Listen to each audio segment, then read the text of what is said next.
Te rends-tu compte de l'impact de tes paroles et de tes comportements sur la relation que tes enfants entretiennent avec leur corps et leur alimentation ?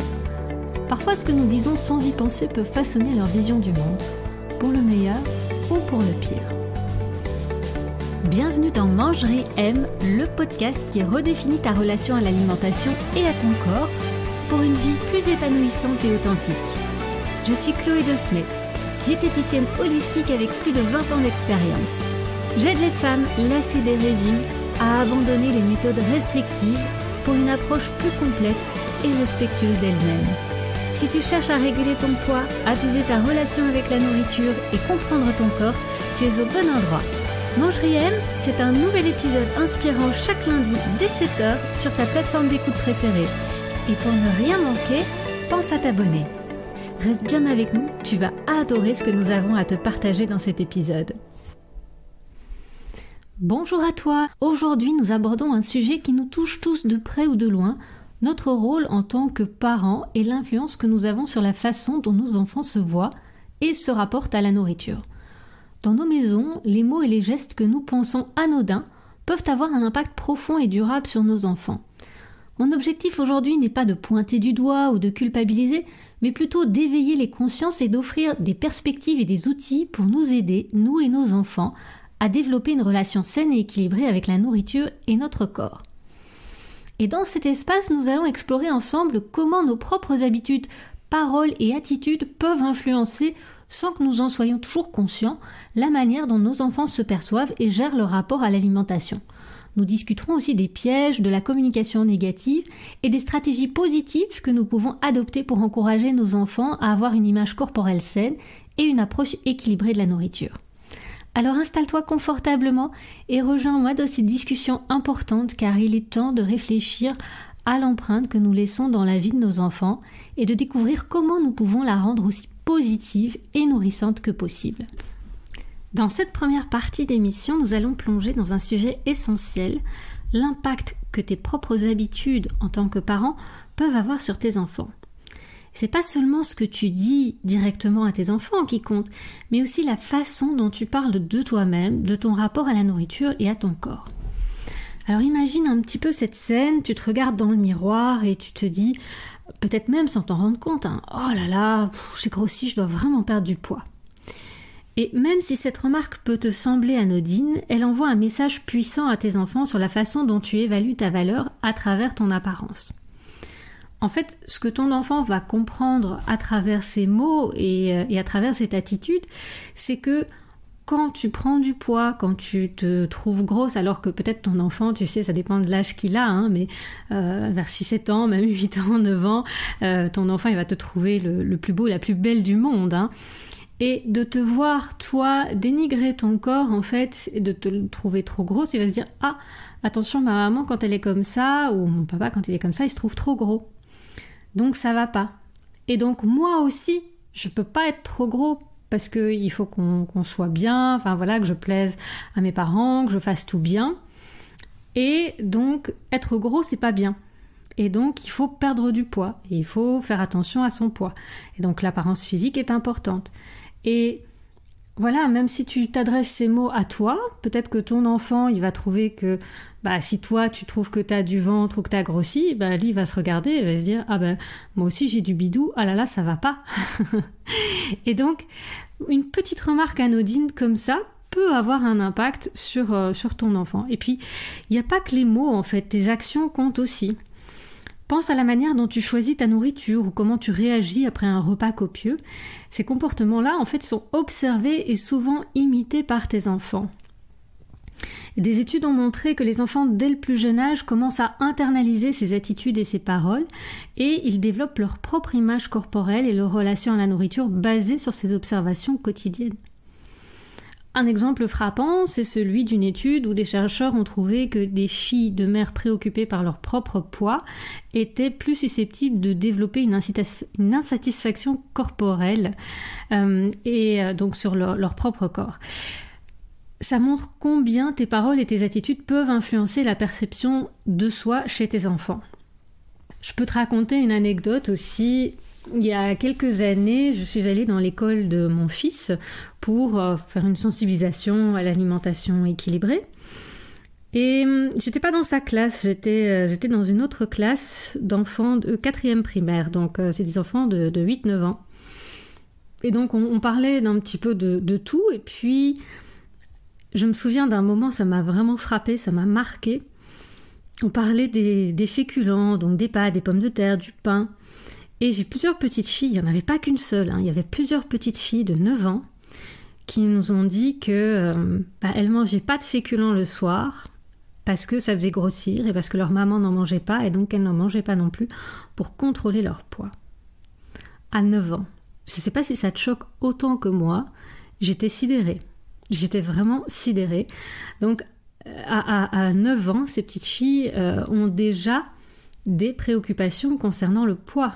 Et d'autres études rapportent ça aussi, que dès l'âge de 8 ans, une petite fille sur 2 a des préoccupations sur son apparence corporelle, peu importe en fait si elle a réellement et physiquement un surpoids ou pas.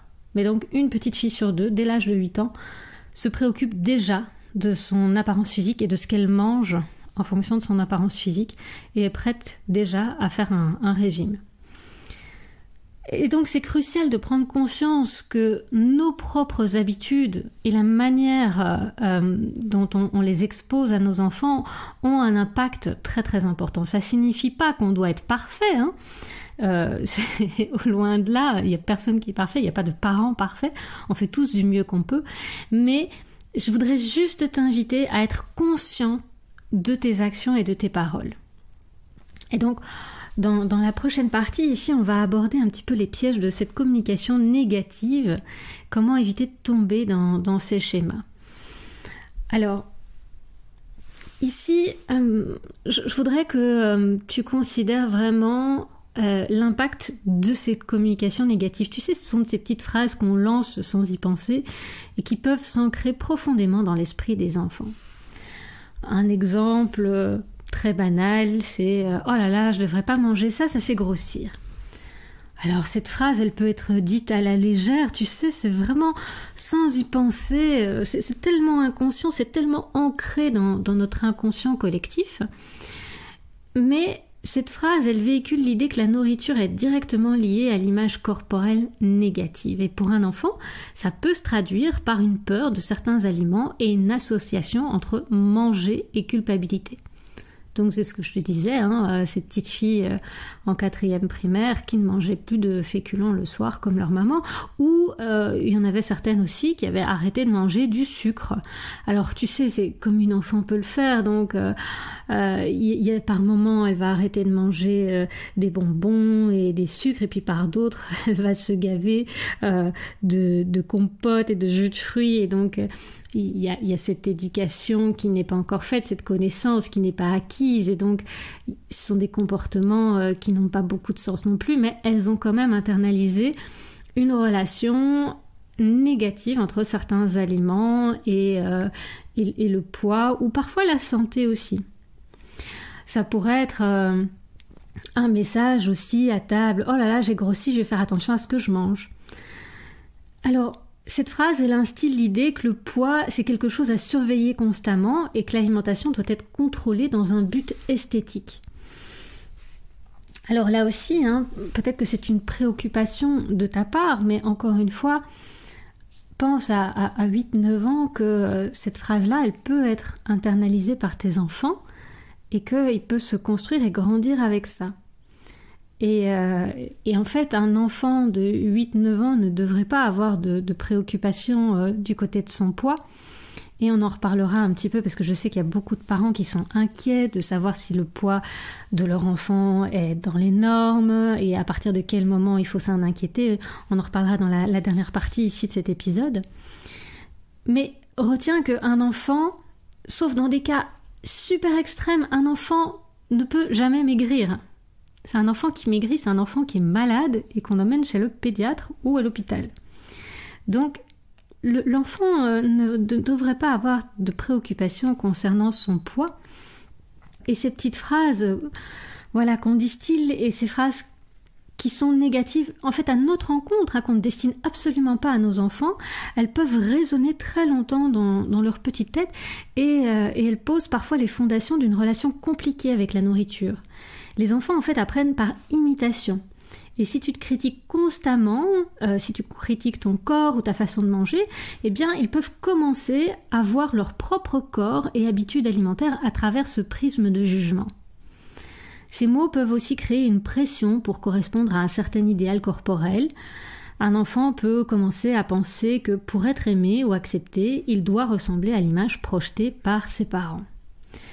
Donc tout ça est assez complexe et compliqué, et je voudrais surtout pas que tu culpabilises à mort. Je sais que ça peut être difficile à entendre ces mots, mais je pense que la plupart des gens, la plupart des parents sont totalement inconscients de ce qui se joue quand ils parlent de nourriture ou de leur corps. Et voilà, cet épisode de podcast, il est simplement là pour éveiller cette conscience, et surtout pas pour te faire culpabiliser. Et peut-être que ta relation à toi avec ton corps et ta nourriture est compliquée. Et en fait, la première chose pour avoir un impact positif chez ton enfant, eh bien, c'est de commencer à soigner ta relation avec ta nourriture et ton corps en premier. Le but, c'est pas de censurer chaque parole, mais plutôt de créer un environnement où l'alimentation et le corps sont abordés de manière saine et positive. Ici, voilà, on a parlé beaucoup de ce que tu dis par rapport à toi, de ce que tu dis par rapport à ton alimentation. Moi, j'ai eu aussi en consultation des enfants, des jeunes filles dont les parents faisaient aussi des remarques par rapport à ce que leurs enfants ou leurs ados mangeaient. Je peux te parler de Léa, dont le papa commençait à faire vraiment des remarques quand Léa a commencé à prendre un petit peu de poids. Elle n'a jamais été toute mince, mais à l'adolescence, elle s'est encore un petit peu plus arrondie, elle a mangé des grandes quantités. Et son papa était très mal à l'aise, et il lui faisait des remarques sur ce qu'elle mangeait, sur la quantité de nourriture, sur la qualité des aliments qu'elle mangeait aussi. Et en fait, ce dont on s'est rendu compte, parce qu'on a eu une prise en charge globale de la famille de Léa, je n'étais pas toute seule pour la prendre en charge, parce qu'elle avait des troubles alimentaires, suite à différentes choses, pas que l'attitude de son papa, mais on s'est rendu compte que dans l'histoire de son papa, eh bien, il y avait eu une maman qui était décédée des suites des complications de son obésité. Donc la grand-mère de Léa, la maman du papa de Léa, était décédée des suites des complications de son obésité, et c'est pour ça que le papa avait très peur que sa fille, que Léa, tombe dans les mêmes problèmes et devienne obèse et des problèmes de santé. Et donc les remarques que le papa de Léa lui faisait, eh bien évidemment qu'elles étaient pour son bien. C'était au plus profond de lui-même, il n'avait pas envie de faire du tort ni de blesser sa fille, et il voulait vraiment la protéger. Mais l'impact que ça a eu, c'est que Léa ne s'autorisait plus à manger quoi que ce soit, qu'elle avait peur de manger en face de son papa. Il y avait d'autres circonstances aussi avec sa maman et puis avec l'école qui ont fait que Léa, elle a basculé dans l'anorexie à un moment donné, et que ça a été difficile de s'en sortir. Alors je dis pas que tous les enfants qui reçoivent des remarques tombent dans les troubles du comportement alimentaire, c'est pas ça du tout. Il y a vraiment un contexte qui doit être mis autour aussi, mais ce sont des petites choses qui peuvent précipiter l'arrivée, la survenue de ces troubles alimentaires. Je peux te parler aussi de Naïs, dont la maman était inquiète. Elle est venue toute seule me voir en consultation. Naïs, elle avait 16, presque 17 ans. Et elle aussi, elle avait commencé à prendre un petit peu de poids. Alors elle était grande, elle était mince, elle était belle, elle était intelligente, Naïs, elle était vraiment incroyable.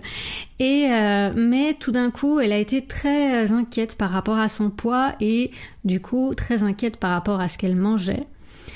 Et en fait, sa maman avait encore cette idée, je ne sais pas si tu en as déjà entendu parler, toi, que le poids était déterminé d'une certaine façon. Alors, c'était pas un poids par rapport à l'IMC, l'indice de masse corporelle, mais c'était ce fameux calcul Donc on prend ta taille en centimètres, donc 1 mètre, je veux dire 1 mètre 60, et on retire 10 à tes centimètres. Donc au 60, on retire 10, donc ça fait 50.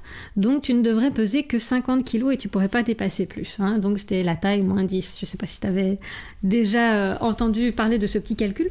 En fait, ça n'a... Voilà, il n'y a aucun fondement scientifique à ce calcul. Ce sont juste des normes esthétiques. Et donc, comme Naïs, elle avait dépassé ce poids-là, sa maman était assez inquiète. Elle trouvait que ses cuisses étaient un peu trop grosses. Elle lui en avait fait part. Et donc on a frôlé là aussi les troubles du comportement alimentaire avec Naïs, mais elle est venue me voir juste à temps. Et c'est elle qui avait pris la décision de venir me voir parce qu'elle sentait que ça commençait à devenir un peu n'importe quoi avec son alimentation. Et ensemble, on a réussi vraiment à remettre de l'équilibre et puis du plaisir aussi dans l'alimentation, à remettre quelque chose d'un petit peu sain. Donc, tu vois, c'est pas une fatalité non plus, mais ça peut basculer très vite. Ici, oui, je sais que ça peut, je peux te dire, mais je vais plus jamais oser rien dire par rapport à l'alimentation, je vais plus jamais oser faire une remarque, et je peux quand même pas laisser mon enfant se goinfrer de chips toute la journée, donc il y a quand même des limites à faire. Comment on fait ? Alors oui, c'est de ça qu'on va parler aussi dans cette partie du podcast. Je vais pas te laisser en plan avec toutes ces idées négatives. Donc ici, on va aborder des stratégies positives que tu peux adopter pour influencer de manière plus constructive la relation de tes enfants avec la nourriture et leur corps. Donc on va commencer par voir notre façon de parler de la nourriture. Au lieu de dire « je devrais pas manger ça, je vais grossir », on pourrait peut-être choisir de dire « voilà, je choisis de manger ça parce que j'apprécie son goût et ça va me faire du bien. » C'est un changement subtil dans nos paroles, mais ça peut avoir un impact significatif. Le point clé, ça va vraiment être une communication authentique et sincère. Alors quand tes enfants sont tout petits, ce que je peux t'encourager à faire, c'est d'explorer les aliments et donc de découvrir un petit peu leur origine, voir les différentes variétés d'aliments et non pas axer ça sur leur valeur nutritionnelle, mais vraiment découvrir le goût, le plaisir. Les enfants sont curieux, donc tu peux leur raconter comment ils sont cultivés, comment ils sont préparés, comment on va les cueillir, les récolter. Ça aide à établir une connexion positive avec la nourriture. Et donc encourage cette curiosité et aide-les à déguster, à découvrir différentes saveurs, différentes textures, différentes odeurs. Vraiment encourage cette exploration des aliments et le plaisir qu'ils peuvent leur apporter aussi, et pas rien que le côté nutritionnel. Parce qu'il y a des études qui ont démontré aussi que l'éducation nutritionnelle des enfants n'aide pas à améliorer leur comportement alimentaire. C'est vraiment pas un moteur, c'est toutes ces campagnes qu'on a, le PNNS et compagnie, on voit qu'elles ont relativement échoué à encourager des habitudes alimentaires plus saines et notamment chez les enfants. Ça sert beaucoup à culpabiliser, ça sert pas tant à éduquer. Alors ce que tu peux faire d'autre, un deuxième point, c'est montrer l'exemple avec un rapport sain à la nourriture. Et c'est peut-être ça qui va être le plus compliqué aussi pour toi si ton rapport à la nourriture est compliqué, c'est que les enfants imitent naturellement le comportement des adultes. Et donc, à toi de leur montrer qu'il est possible de profiter de tous les types d'aliments sans culpabilité ni restriction inutile. Donc là, voilà, toi aussi... Si tu penses que tu as trop mangé, que t'as pas envie de continuer avec un dessert, tu peux te référer juste à tes sensations alimentaires, T'es pas obligé de te forcer à manger du dessert pour montrer à tes enfants qu'on peut profiter de tout. Tu peux dire, oh là là, moi je sens que mon ventre, il est bien rempli, j'ai bien mangé, j'en ai bien profité. Et si je mange un dessert, en fait, je vais pas être bien. Je vais avoir mal au ventre et ça va pas être cool. J'ai pas envie maintenant. J'en profiterai peut-être un autre jour d'une bien meilleure façon quand j'aurai moins mangé, par exemple. Voilà, ça, tu peux revenir à tes sensations alimentaires. Tu peux revenir au confort, au plaisir pour expliquer un rapport sain à la nourriture. Pour expliquer pourquoi tu continues pas à manger. Si tu crains que tes enfants se goinfrent de chips et que tu as quand même envie de leur inculquer quelques bases de nutrition, alors tu peux. Parce que c'est vrai qu'aujourd'hui, contrairement à il y a 50 ou 60 ans, eh bien aujourd'hui on est quand même envahi d'aliments plaisir. Et ces aliments plaisir, ils sont pas toujours très nutritifs. Ils sont délicieux, ils font partie de notre alimentation. Mais si notre corps ne se nourrit que de ces aliments-là, eh bien, il n'aura pas tout ce dont il a besoin pour bien grandir, bien fonctionner. Voilà, ça c'est quelque chose que tu peux expliquer à tes enfants. C'est que il y a des aliments qui sont très très chouettes à manger parce qu'ils sont super bons et ça nous fait très plaisir. Et ben voilà, ça fait partie de la vie aussi de se faire plaisir avec ce qu'on mange. Et on peut se faire plaisir aussi avec des très bons fruits, avec des aliments très sains. Mais parfois il y a des aliments plus fun encore, comme des bonbons ou des chips, des aliments qui sont très très fun, mais qui contiennent pas tout ce dont notre corps a besoin pour bien fonctionner. Et si on mange que cela, voilà, ça ne fonctionne pas.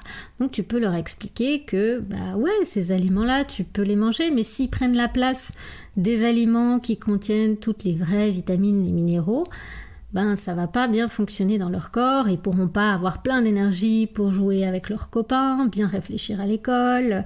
Voilà, tu peux leur donner ces exemples-là sans culpabiliser non plus. Mais ça, c'est une façon de leur expliquer un petit peu l'équilibre alimentaire et il n'y a pas besoin d'aller plus loin que ça, vraiment. Alors, un autre point à aborder aussi, c'est d'éviter les commentaires sur le poids. Ça, je sais que pour beaucoup, c'est très compliqué aussi parce que on est dans une culture où on commente le poids des stars, le poids de tout le monde, ce que les gens font avec leur corps. Ici, avec les enfants, plutôt que de se concentrer sur le poids, oriente la discussion vers le bien-être et la santé de manière globale. Évite les commentaires qui pourraient être interprétés comme un jugement sur le poids. Si tu t'inquiètes que ton enfant ait pris du poids ou qu'il ait un petit bidon, ou que tu vois que lui, ça l'inquiète, c'est vraiment engage cette conversation-là, de voir ce que ça lui fait. Ah tiens, tu me dis que t'es pas à l'aise quand tu vas à la piscine et que tu dois te changer, ça te fait quoi? Est-ce que il y a d'autres enfants qui se moquent?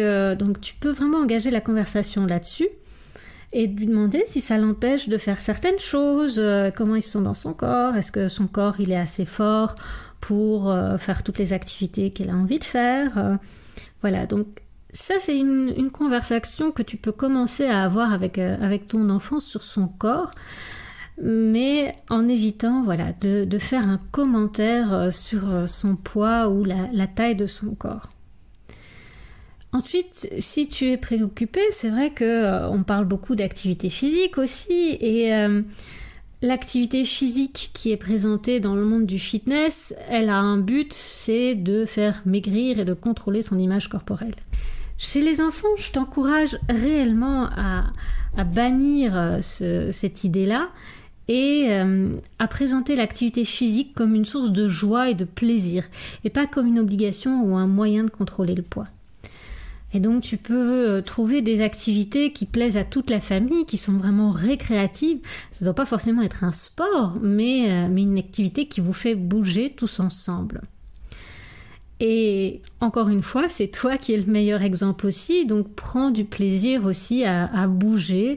Ça peut être des balades à pied, à vélo, ça peut être en vacances, jouer au ballon sur la plage, au frisbee, vraiment toutes des petites activités, construire un château de sable. Voilà, ce sont des petites activités comme ça pour bouger ensemble sans forcément devoir passer par un sport si vous n'êtes pas une famille de grands sportifs.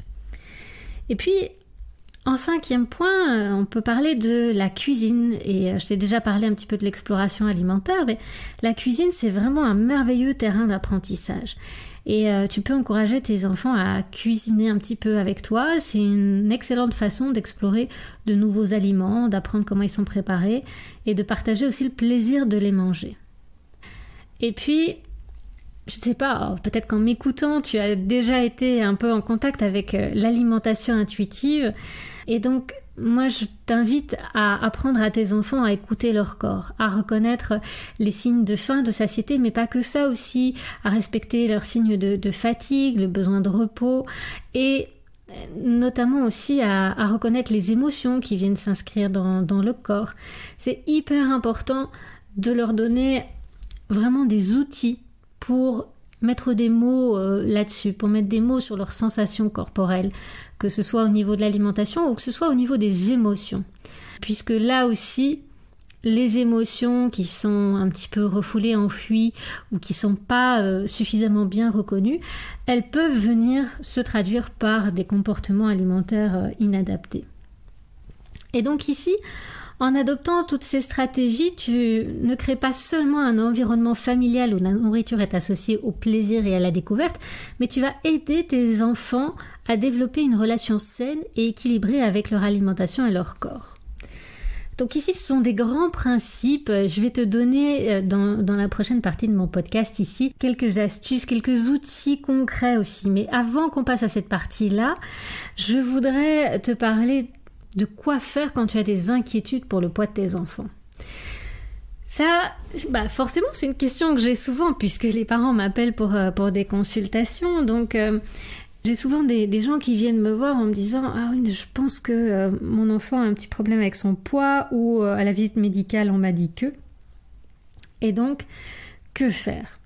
Donc, je t'ai déjà partagé comment aborder la question avec ton enfant. Demande-lui comment il se sent, comment ça se passe à l'école, comment ça se passe pour jouer avec ses copains, faire toutes les activités dont il a envie. Ça dépend évidemment un petit peu de son âge et de la relation que tu as avec lui, mais c'est important de pouvoir aborder ça de cette manière-là, de voir comment ton enfant se sent dans son corps et pas d'amener a priori ta perception de son corps et de ce qui pourrait le limiter, le freiner ou venir être négatif par rapport à ta perception que tu as de son corps. Donc déjà simplement, essaye de savoir comment ton enfant se perçoit.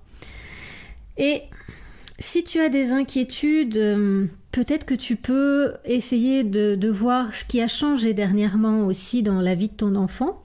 Est-ce que tu as remarqué que ce changement de poids était en lien avec un événement, peut-être ? Peut-être que tu n'en as pas conscience, peut-être que ton enfant n'a pas conscience non plus. Et en fonction de son âge, tu peux lui poser des questions pour savoir ce que lui ou elle vit en ce moment. Puis amener en douceur le sujet du corps en lui demandant s'il se sent en forme, plein d'énergie, fatigué. Ça va déjà te donner quelques pistes de discussion. Je te disais aussi dans la partie précédente d'encourager ton enfant à écouter son propre corps. Et en faisant ça, tu vas pouvoir l'aider à développer une relation plus intuitive avec la nourriture plutôt qu'une relation basée sur des règles strictes ou des règles de restriction. Je sais que beaucoup d'entre nous encore, en tant que parents, on est issus de cette génération de régime et donc on mange en fonction de ce qu'on nous a dit qu'on pouvait manger. On mange en fonction des portions qu'on nous a déterminées et plus vraiment en fonction de ce dont notre corps a besoin. Si tu es en difficulté par rapport à ça, par rapport à cette alimentation intuitive, je t'encourage à suivre tous mes contenus sur les réseaux sociaux, peut-être des formations, coaching de groupe. Il y a plein de façons de travailler avec moi. Il y a plein de gens qui parlent d'alimentation intuitive. Je te donnerai aussi des références tout à l'heure. C'est important d'essayer de revenir à ça et de pouvoir le transmettre à ses enfants ou de trouver des praticiens, des thérapeutes qui peuvent aider aussi tes enfants dans cette relation sereine avec l'alimentation. Je te disais, sois aussi assez conscient de ton propre langage corporel et de tes réactions. Les enfants, ils sont très observateurs. Alors, si tu montres de l'inquiétude ou de la frustration concernant leur poids ou leur alimentation, ils vont le ressentir. Essaye de maintenir une attitude assez neutre et plutôt soutenante. Et surtout si eux-mêmes ne sont pas inquiets. Et si tu es véritablement inquiet, si tu as remarqué un véritable changement, alors déjà s'il y a une perte de poids, là c'est consultation directe, immédiate, rapide avec le médecin traitant ou le pédiatre, parce qu'un enfant n'est pas censé perdre du poids. S'il y a une prise de poids, alors là, la première chose à faire, c'est vraiment de regarder les courbes. Ça, c'est ce que je fais avec les parents en consultation, c'est le premier point. Parce que il y a des périodes dans la vie d'un enfant où il va naturellement reprendre du poids. C'est ce qu'on va appeler le rebond d'adiposité. Ça se passe vers 9 ans en général, mais parfois ça peut être un peu plus précoce. Donc pour ça, je te conseille de prendre la courbe d'IMC. Et je la mettrai dans la description du podcast, tu vas pouvoir aller la télécharger. Il y en a une pour les filles et une pour les garçons. Et en fait, cette courbe d'IMC, c'est quoi? C'est la courbe de la morphologie de ton enfant. Donc c'est pas le poids, c'est pas la taille, c'est les deux combinés. Et ça va vraiment donner la morphologie. Et après l'âge d'1 an, en fait, quand les enfants se mettent à marcher, alors je peux pas te l'expliquer très bien parce que c'est très visuel, mais tu le verras sur le graphique si tu le télécharges. En fait, vers l'âge d'1 an, les enfants continuent à grandir en hauteur, mais prennent un petit peu moins de poids parce qu'ils commencent à marcher et à explorer. Et donc cette courbe, elle baisse, elle va baisser en fait. Donc je te disais jusque l'âge de 7 ans, 8 ans. Et puis, cette courbe va remonter. Donc, c'est-à-dire que les enfants vont continuer à grandir, mais ils vont s'épaissir aussi un petit peu plus. Et c'est là que certains parents peuvent être un petit peu inquiets. Et à l'adolescence aussi un petit peu. À l'adolescence, surtout, le corps va changer, et surtout le corps des filles. Donc ça peut les inquiéter, elles, et inquiéter leurs parents. Mais en remettant en fait tous les points sur cette courbe, donc à chaque fois taille et poids, tu vas pouvoir suivre la morphologie de ton enfant et voir si la courbe est harmonieuse, si elle suit le même dessin que ce que tu vois donc sur le graphique. Et donc c'est ça qui est important de voir. Et peu importe si ton enfant est en dessous ou au-dessus des courbes, ce qui est important, c'est que cette courbe, elle soit harmonieuse. S'il y a une cassure dans cette courbe, c'est là effectivement qu'on peut s'inquiéter et que tu peux aller consulter un professionnel de santé.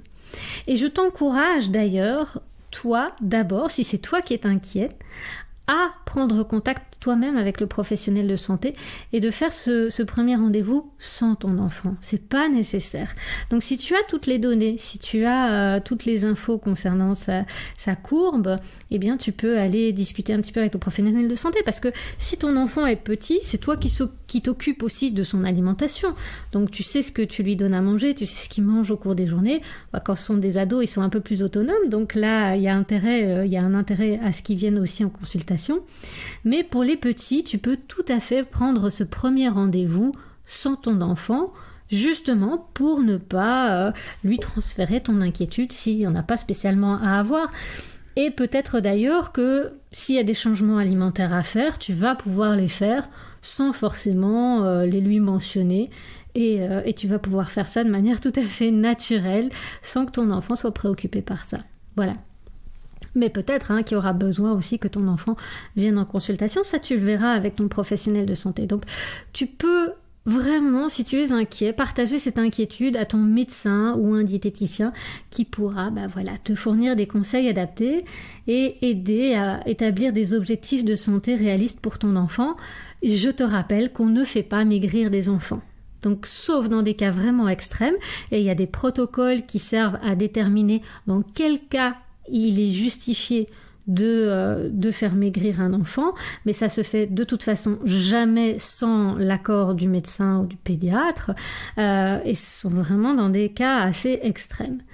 Donc, rassure-toi, les mesures généralement qui sont prises sont des mesures qui sont, on va dire, très rationnelles, de bon sens, et voilà. Mais si tu as peur que ton enfant ait des soucis avec son rapport à l'alimentation, alors oui, effectivement, tu peux te rapprocher de ton médecin ou d'un diététicien.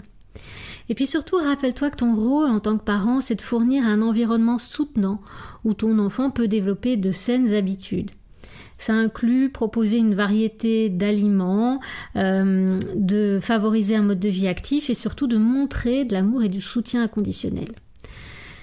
Et c'est ce que je dis aux parents, hein, même si les enfants n'adoptent pas systématiquement des attitudes alimentaires saines pendant les repas, qui boudent un petit peu les légumes, voilà, le fait de les présenter à table, de voir que les parents adoptent une alimentation équilibrée, qu'il y a toujours des légumes à table, qu'il y a toujours une alimentation équilibrée. Bon, on fait aussi la fête, hein, on n'est pas obligé non plus d'avoir 365 jours sur 365 une alimentation parfaitement équilibrée, on est bien d'accord, mais de voir leurs parents s'engager dans des habitudes saines, c'est ce qui va leur rester. Et c'est ce qui va rester après l'adolescence, quand eux-mêmes vont entreprendre leur propre vie d'adulte. Et tout ça sont des schémas qui vont rester ancrés. Et donc c'est plus ce qu'ils ont vu, ce qu'ils ont retenu de ce qu'ils ont vu leurs parents faire, que ce que tu leur auras dit qui va rester ancré. Donc essaye vraiment de garder à l'esprit que tu peux être le modèle de ton enfant et tu peux l'aider à développer une relation saine avec son corps et à la nourriture sans mettre l'accent sur le poids. Alors je te l'ai promis, je vais te partager ici quelques ressources et outils que tu vas pouvoir utiliser, aller explorer si le sujet t'interpelle.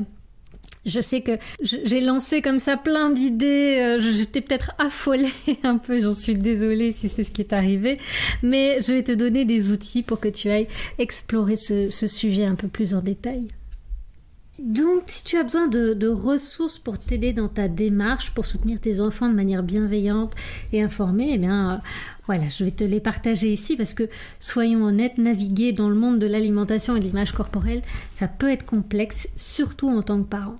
Alors, tout d'abord, je voulais te recommander quelques livres qui peuvent être d'excellentes sources d'information et d'inspiration. Il y a par exemple le livre « Les enfants à table » de Patrick Serrog, qui te partage en fait les clés d'un héritage alimentaire réussi. Il y a l'incontournable livre « L'alimentation intuitive » d'Evelyn Tribble et Elise Reich, deux diététiciennes américaines qui ont également publié un livre d'exercices pratiques sur ce sujet qui est traduit maintenant en français. Ça n'a pas été le cas pendant longtemps, mais on en profite maintenant qu'ils sont traduits en français. Alors pour les plus jeunes, il y a aussi un livre d'Agnès Mignonat qui s'appelle « Mon enfant n'aime pas les épinards ». Elle a aussi créé un site internet qui s'appelle « À la table des enfants », qui est plus mis à jour depuis un petit moment, je crois, mais qui contient encore pas mal de fiches d'activités, de jeux que tu peux faire avec tes enfants au sujet de l'alimentation, qui est plutôt chouette. Et puis en ressources web, je voulais aussi te partager le site Naître et Grandir. Je vais te donner exactement le lien. Il y a un article de blog sur l'image corporelle chez les enfants qui est plutôt bien fait. Alors, ce sont toujours des ressources canadiennes, mais qui s'appliquent aussi chez nous. Vraiment, l'article est pas trop long, il est super bien fait. Il va te parler aussi de tout ce qu'on a abordé ici. Les causes d'une mauvaise image corporelle, les commentaires des adultes, les médias, les amis, la personnalité, les changements physiques, voilà. Et te parle aussi de la grossophobie, quelque chose dont on n'a pas parlé aujourd'hui, mais qui est vraiment en pointillé en fait de cet épisode. La grossophobie et ses manifestations, ce site et cet article de blog va te définir un petit peu ce que c'est et comment le reconnaître, comment l'éviter, comment favoriser une image corporelle saine et prévenir la grossophobie avec vos enfants. Il y a plein de ressources qui sont dans cet article de blog qui est plutôt bien fait et donc je te mettrai les références pour que tu ailles retrouver tout ça. Voilà. Qu'est-ce que j'avais d'autre à partager encore aussi? Il y a aussi, oui c'est ça, les livres de parentalité positive et les ateliers Parler pour que les enfants écoutent, écouter pour que les enfants parlent de Faber et Maslich. Ça, c'était vraiment une super méthode, mais il y en a d'autres aussi qui sont très bien de parentalité positive. Ça va aider là aussi à nommer les émotions et à vraiment parler de manière authentique et sincère avec les enfants. Et tu vas pouvoir trouver des plateformes qui partagent souvent des expériences personnelles, des conseils pratiques qui peuvent t'offrir de nouvelles perspectives et des stratégies. Si tu te sens perdu ou inquiète, n'hésite pas à chercher le soutien d'un professionnel de la santé, d'un diététicien. Ils peuvent t'offrir des conseils personnalisés, te guider dans la création d'un environnement familial sain et joyeux autour de la nourriture. Et là, pour ça, tu as le site des diététiciens en Belgique, lesdiététiciens.be, où tu pourras trouver les références d'un diététicien diplômé près de chez toi. En France, il doit y avoir ça aussi, je vais te chercher les références. Et puis pour plus d'informations, de ressources, tu peux visiter aussi mon site web. J'ai quelques articles à ce sujet-là aussi et quelques conseils pour t'aider dans ton voyage vers une parentalité consciente et joyeuse. On arrive à la fin de notre épisode d'aujourd'hui. Merci d'avoir été avec moi pour explorer ce sujet si important et qui n'est pas trop évident. Et retenons que notre rôle en tant que parents, il est crucial dans la construction de la relation de nos enfants avec la nourriture et de leur corps. Chaque mot qu'on prononce, chaque choix qu'on fait a un impact. Alors même si on va essayer de pas trop se prendre la tête, je vous encourage à agir avec amour, conscience et bienveillance. Et on peut se rappeler aussi que nos enfants apprennent plus de ce qu'ils voient que de ce qu'ils entendent. Et notre exemple est leur guide le plus puissant.